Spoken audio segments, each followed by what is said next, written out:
Hello everyone, it's Old Guardian here. America's Winter Playoffs are about to start in a couple of hours after this video, and I've already taken an extensive look at the metagame and the most popular decks that are going to be played in that tournament. In this video, I'm going to take a look at some of the off-meta choices that people are bringing into the prestigious tournament. So in this video we're going to take a look at Fibonacci, the warrior gods, Fatigue Warrior, Guiyze's Merlin Mage, a version of Viper's Peanut Shaman brought by Fled, Jay's Malygos Rogue, Klei's Contra Warlock, Jay's Mecha'thun Priest, Firebat's Deathrattle Control Paladin, and HApvLATHTApziAsPqAqfuAu Miracle Rogue. So if you're looking for new deck ideas, these decks are trusted by some top level players at the highest level of competition. Fibonacci is bringing a really classic style Fatigue Warrior into the tournament. Yeah, this deck has it all. It's double Dead Man's Hand, there's Cornered Sentries, Dryusk Armors, there's more removal than you can count. And there are basically no threats at all in this deck, unless you count Dr. Boom and 2 copies of Omega Assembly as threats. So this deck can defend itself for days against all sorts of things, but one thing that is a little bit uncertain is that combo decks have become much more common in Hearthstone recently. There's lots of OTK decks. And while if there's a damage-based OTK, well, this deck can generate some hefty amounts of armor, but if the OTK is not based on damage, then this deck might struggle. While other people are bringing these fatigue decks or combo decks or whatnot, Guiyze is not going for any of that. He just wants to kill his opponent and kill them quickly. Guiyze is the only player who is bringing Murloc Mage to the tournament. There's nothing particularly special about this Murloc Mage. It is like Murloc Mage has been for a while. Just the fact that someone is actually still playing Murloc Mage and bringing it to a top level tournament is really the thing. So what Murloc Mage does, it plays Murlocs, it hits a lot of face, it draws cards with Book of Spectres, and it draws cards with Alunet, and all really in this deck it's just Murlocs, Murlocs, Murlocs, couple of Void Rippers to get through some taunts, and then a little bit of burn, 2 fireballs, 2 frostbolts. So once your Murlocs have dealt enough damage, if your board gets cleared, there is still a little bit of burn left that can hopefully finish the game. All the damage spells can be used to protect the Murloc board, depending on the matchup. Viper brought a control Shadowwalk Shaman to the EU playoffs and had great success with it, actually qualifying in the top 4. He called his deck Peanut Shaman because it's nuts. And there are actually 3 players who are bringing variants of this deck to America's playoff. All of these are very close to Viper's original list with some minor alterations. Like this version is from Fled. It's actually so long that you can't see all the cards here, so I need to scroll down a little bit to show you that there is the Shadowwalk at the end and there's 2 copies of Primordial Drake in this one. So this is a fatigue control type of build. It just grinds the opponent out, it removes all of their threats. Its own active threats are pretty much what you get from Hagatha and what you get from Ungoro packs. Yeah, that would be packs. Because you can shuffle more packs with the Shadowwalk Battle Cry, and you can also get your pack back with the Kragua Battle Cry. So this deck just isn't very easy to run out of resources because there's a lot of Battle Cries. And Shadowwalk is going to use all of them again, including Kragua, so you get spells back and you get spells back again. Very, very fatigue style deck. Fled's variant brings in a copy of Glacial Shard. That's about it.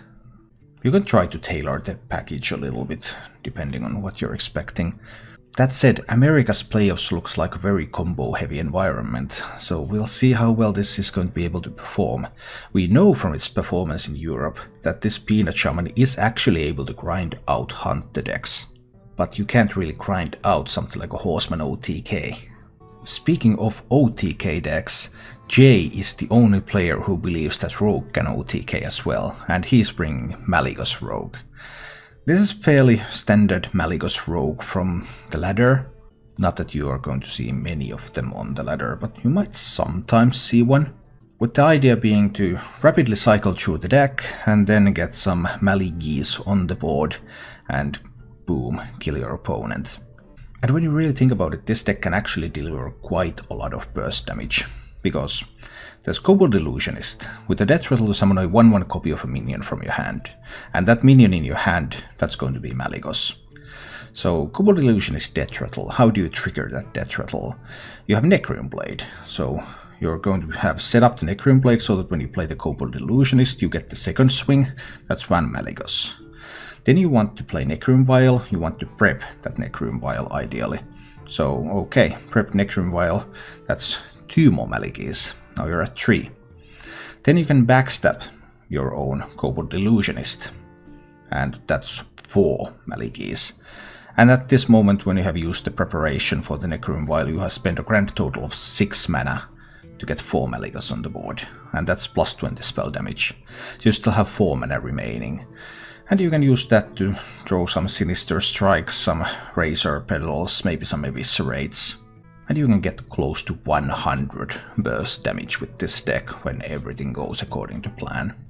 The bigger question really is, how do you survive long enough to pull that off?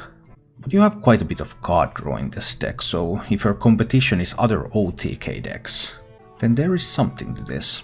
Can you counter combos in Hearthstone? That's the age-old question. Hearthstone has a fairly major design issue in combo and countering combos.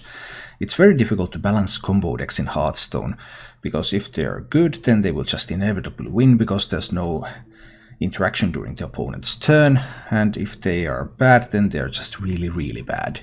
But there are a couple of combo disruption tools in the game, and Klei is going to bring this Contra Warlock deck. It doesn't show all of it, but there is a Blood River cooldown, of course, down there at the bottom. Klei is bringing this Contra Warlock deck to the tournament, and this uses the combo disruption that's available. There's Mojo Master Zihi, so setting up that Mana Crystal count to 5, next time the player gets the turn it's at 6.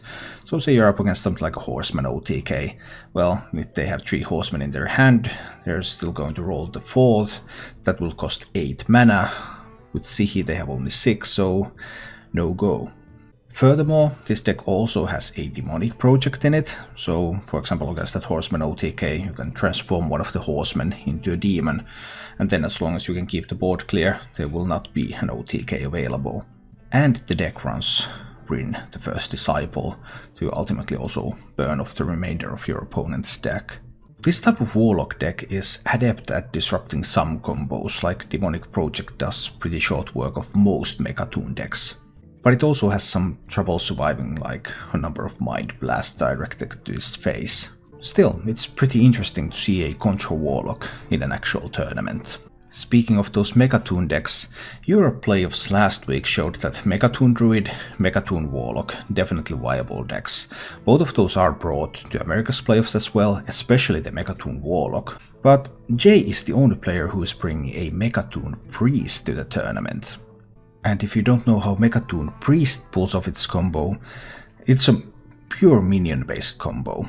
They play the Reckless Experimenter, then they play the Coffin Crasher, then they play 2 Ticking Abominations, and the only card left in their hand at that point is Mecha'thun. So once they hit their combo turn, they have 5 cards in hand, they will play 4 of those. Once they click the End Turn button, the Coffin Crasher will die first, it will summon Mecha'thun on the board, then the Ticking Abominations will die, and they will kill everything, including the Mecha'thun. Deck tries to cycle through the deck very quickly, and it runs Hemet Jungle Hunter, which can clear out all of that small stuff and spells away from the deck in order to get to that Mecha'thun turn faster. An early Hemet is extremely important for this deck, because once you get that early Hemet, then you just basically have a couple of cards left in the deck and then you just Psychic Scream for a couple of turns and then boom, combo.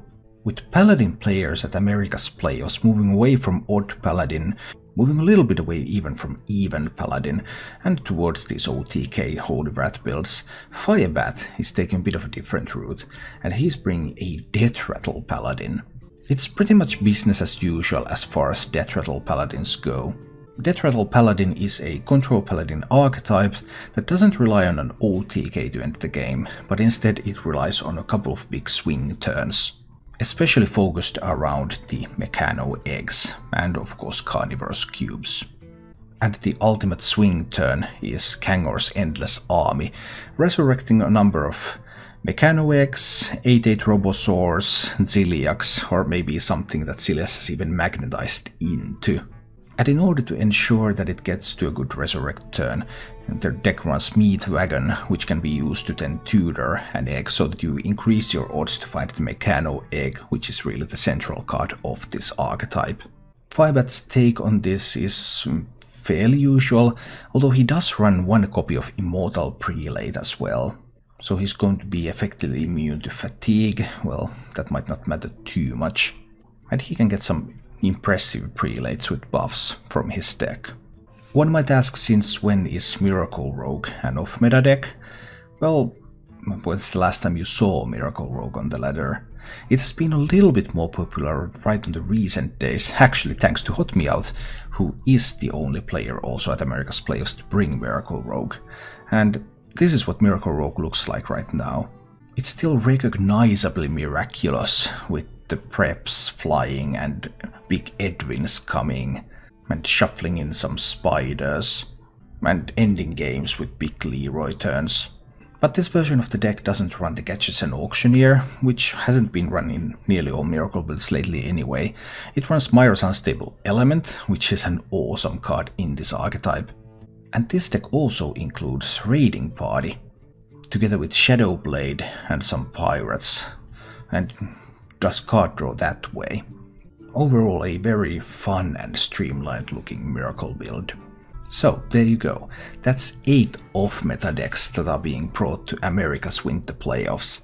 And who knows, maybe you can try some of these out on ladder as well if you're looking for something different. The games start in just a couple of hours, and I hope that we're going to see some of these on stream. Thank you for watching. If you enjoyed the show, please click the like button and subscribe to my channel for more.